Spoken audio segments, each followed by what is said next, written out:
Bonjour à tous, j'espère que vous allez bien. Dans cette vidéo, nous allons voir les 3 erreurs à ne pas commettre pour apprendre à lire à un enfant de 3 ans. Erreur numéro 1. Pensez que la langue française, c'est pas si compliqué que ça. C'est faux. La langue française est une langue complexe. C'est une langue qui n'a pas de régularité, donc qui est très irrégulière. C'est une langue qui est très instable et c'est une langue qui est contradictoire. Donc, parfois, on minimise la complexité de cette langue. Et la plupart du temps, ce qui se passe énormément dans les écoles, c'est qu'on rejette la faute sur l'enfant. C'est-à-dire qu'un enfant qui n'arrive pas à lire, un enfant qui a des difficultés, tout de suite, on va le mettre dans une case. On va lui dire, c'est l'enfant qui a un problème. C'est l'enfant qui est, on va lui inventer une maladie.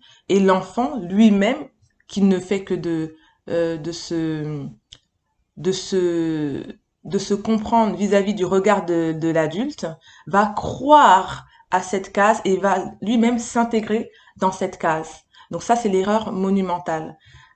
Pour vous donner un exemple, alors il y a plein d'exemples, hein, je sais que vous avez des exemples dans les mots, dans les terminaisons, quand ça finit par ENT, etc., qu'on n'entend pas le S, etc. Déjà, il y a un gros écart entre ce qu'on entend et qui est, euh, ce qui est écrit. Il y a un énorme écart. Donc déjà, il va falloir composer avec cet écart. Il y a beaucoup d'autres langues, notamment la plupart des langues africaines, et vous avez aussi les langues comme l'espagnol, les langues qu'on parle en Finlande, dans les pays nordiques. Ce sont des langues qui sont transparentes. Transparentes, ça veut dire que il n'y a pas d'écart entre ce qu'on entend et ce qu'on écrit et ce qu'on lit. Donc, ce sont des langues qui sont plus faciles à comprendre, plus faciles à apprendre, ce qui n'est pas le cas du français. Il faut savoir que la langue, c'est un outil. La langue, normalement, ça doit pas être complexe, ça doit être simple. Comme quand vous faites du jardinage, si vous passez une demi-heure à comprendre l'outil que vous avez dans les mains, vous n'allez pas faire ce pourquoi vous êtes là. Donc, ou alors un autre exemple, c'est comme un téléphone. Vous avez des téléphones ou des ordinateurs qui sont intuitifs, qui ont un fonctionnement intuitif, un fonctionnement logique, un fonctionnement que même sans regarder la notice, vous comprenez facilement comment utiliser. Car le téléphone, l'outil de jardinage ou la langue est un outil. Ce n'est pas des choses sur lesquelles on doit se prendre la tête normalement.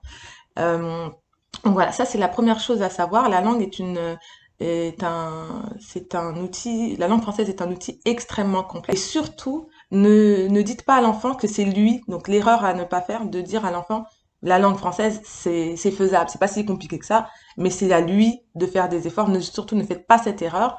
Dites-lui bien que c'est quelque chose de complexe, mais c'est comme ça s'apprend, et il va l'accepter facilement. Et s'il a des difficultés, il va pas se remettre en question lui, mais il va bien comprendre que c'est la langue qui a des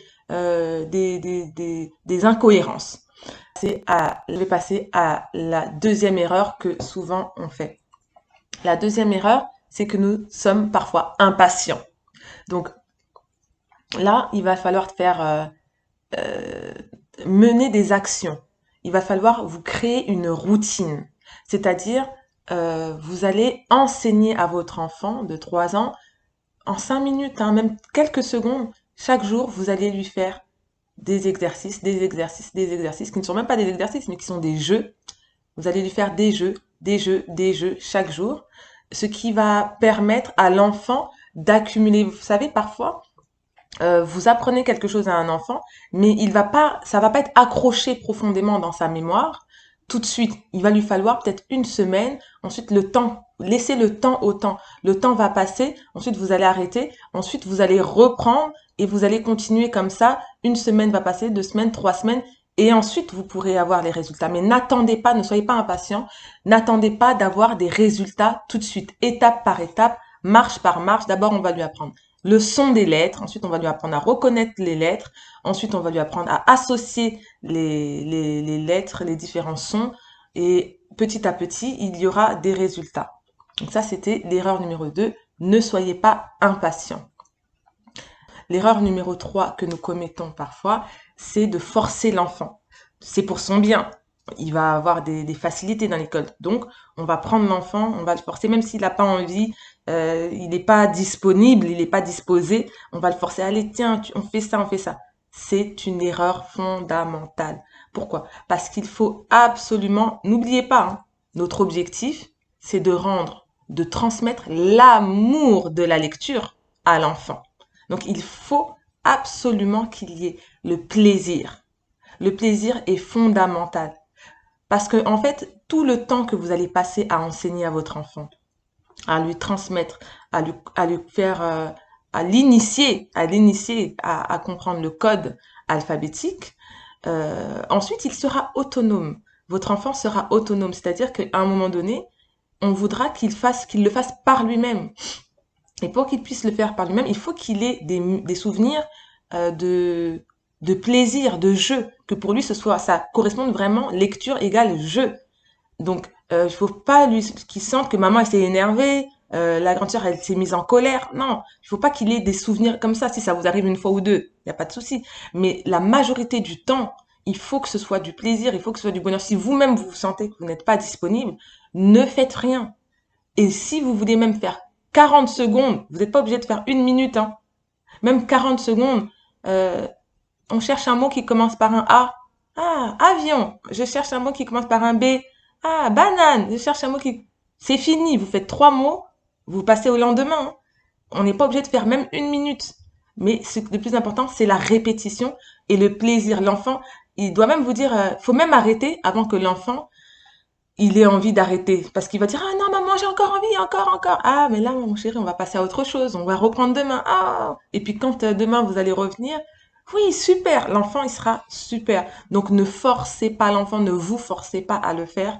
Vous pouvez aussi passer par vos grands-enfants, parce que vos grands-enfants qui restent plus de temps avec les petits, ils peuvent très bien vous leur expliquer. Vous faites les lettres petit à petit. Les enfants peuvent venir observer les vidéos et reproduire.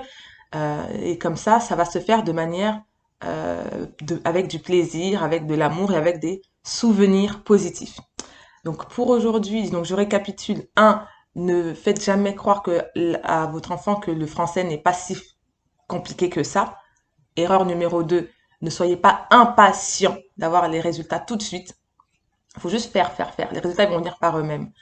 Et 3, n'exigez pas de votre enfant, ne forcez pas votre enfant à le faire s'il n'est pas disponible. Ne le forcez pas, ne mettez pas d'énergie négative. Il ne faut pas que lecture égale avec force, obligation. Parce que tout ce qu'on fait par obligation, dès que vous tournez le dos, l'enfant, il le fait plus. Il fait le contraire. Donc voilà, l'objectif, c'est que quand vous tournez le dos, l'enfant, il a envie de le faire. OK? Donc, je vous souhaite une bonne journée. Je vous dis à très bientôt et je vous remercie.